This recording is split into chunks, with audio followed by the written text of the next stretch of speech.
KKR কি ফিন অ্যালেনকে ছেড়ে দিয়ে ফিন অ্যালেনের থেকে ভালো ওপেনিং কেকেআর কি পাবে? ফিন অ্যালেনের থেকে বড় মাপের ওপেনিং কি পাবে 2027 আইপিএলে? কেকেআর এর কে ওপেনিং করতে আসবে?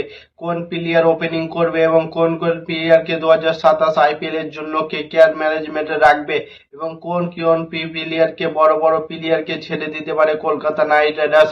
আজকের ভিডিওতে সেই সব নিয়ে আলোচনা করব। তো আজকের মেন কথা যদি বলি, তো আমার মনে হয় না যে কেকেআর ফিন অ্যালেনকে ছেড়ে দেবে। কারণ ফিন অ্যালেন যে হিসাবে ম্যাচ খেলেছে তাকে ছেড়ে দেওয়ার কোনো প্রশ্নই আসে না।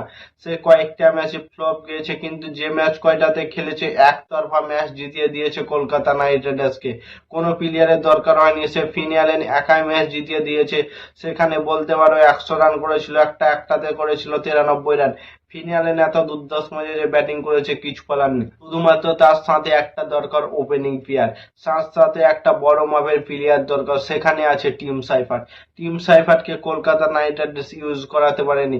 টিম সাইফার্ট এবং ফিন অ্যালেনকে দুজনকে একসাথে কলকাতা নাইট রাইডার্স খেলাতে পারেনি, কারণ 4 জনের বেশি বিদেশি প্লেয়ার খেলাতে পারবে না এবং সুনীল নারায়ণ, ক্যামেরন গ্রিন ছিল। সেই অনুযায়ী Kolkata Knight Riders Finn Allen এবং টিম সাইফার্টকে একসঙ্গে খেলাতে পারেনি। কিন্তু কলকাতা নাইট রাইডার্স এবার 2027 আইপিএলে মনে হয় টিম সাইফার্ট এবং রাচিন রবীন্দ্রকে ছেড়ে দেবে। কারণ রাচিন রবীন্দ্রের কোনো অংশ দরকার হচ্ছে না, কারণ 3 নম্বরে রঘুবংশী বসে আছে, সেখানে দরকার নেই। এবং স্পিন বোলিং লাইন আপের কথা যদি বলি, সেখানে বরুণ চক্রবর্তী আছে, সুনীল নারায়ণ আছে এবং অনুকূল রায়ও স্পিন বল করতে পারছে খুব সুন্দর। সেখানে রাচিন রবীন্দ্র স্পিন বলারের কিছু দরকার নেই। সে অনুযায়ী আমার মনে হয় রাচিন রবীন্দ্রকে রিলিজ করে দেবে কলকাতা নাইট রাইডার্স এবং টিম সাইফার্টকেও রিলিজ করে দিতে পারে। কিন্তু আমার মনে হয় টিম সাইফার্টকে রাখা উচিত কলকাতা নাইট রাইডার্স দরকার, কারণ সেখানে যদি ইন্ডিয়ান তোমরা ওপেনিং না পাও, তাহলে ফিন অ্যালেনের সাথে টিম সাইফার্টকে ওপেনিং এ দেবে এবং তোমাদের সুনীল নারায়ণ একটা ওভারসিজ প্লেয়ার 3টে এবং আর একটি যে কোনো ওভারসিজ প্লেয়ার রাখতে পারো। সেখানে ক্যামেরন গ্রিন অথবা অন্য একটা প্লেয়ার ওভারসিজ প্লেয়ার রাখতে পারো কলকাতা নাইট রাইডার্স। তো কলকাতা নাইট রাইডার্স আমার মনে হয় এই দুটোকে ছেড়ে দেবে, আর একটা প্লেয়ার ছাড়তে পারে মাসিসা পাথিরানাকে। আমার মনে হয় 2027 আইপিএলে ক্যামেরন গ্রিনকে চান্স দিতে পারে আরেকবার, কারণ ক্যামেরন গ্রিন প্রায় অনেকটা ইফেক্ট দিয়েছে এবং ম্যাচে প্রায় খেলার চেষ্টা করেছে ক্যামেরন গ্রিন।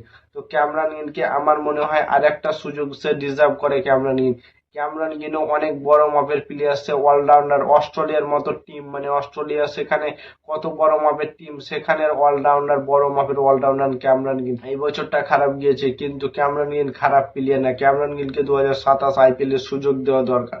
এবং তোমাদের কাছে তো মানিশ পান্ডে আছে, রিঙ্কু সিং আছে, অনুকূল রয় আছে এবং সুনীল নারায়ণ এবং হর্ষিত রানাও আছে অলরাউন্ডার।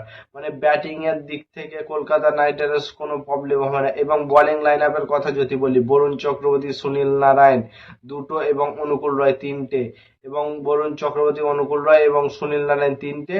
এবং ফাস্ট বোলারের কথা যদি বলি, কার্তিক তো গিয়েছে, সৌরভ দুবে আছে এবং হর্ষিত রানা আছে, তারপরে ক্যামেরন গ্রিন আছে। এরা কত সুন্দর ফাস্ট বল করতে পারে তোমরা তো সবাই জানো।